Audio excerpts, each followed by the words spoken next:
Welcome to the Learning Pines YouTube. We hope this video helps.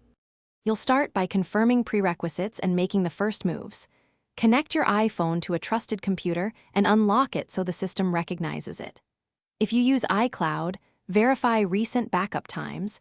If you prefer iTunes or Finder, ensure backup exists locally.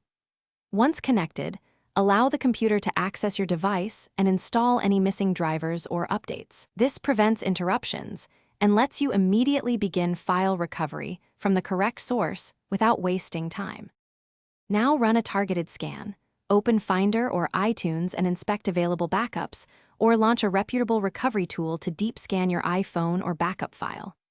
Choose the file types you need: photos, messages, voice memos, contacts, and start extraction so you only pull what matters.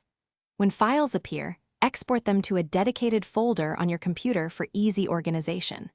Make sure to verify file integrity as they export, because corrupted extractions need a repeat scan or alternative backup. Finish by confirming every restored file opens and is intact, then create a new backup so you don't repeat this process.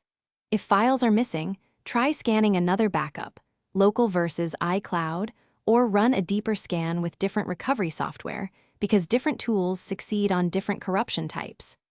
If you still can't recover critical items, contact Apple support or a professional recovery service. One key tip: avoid restoring over the device before confirming recovered content, or you may overwrite recoverable data. Thanks for watching. Consider subscribing if we helped you.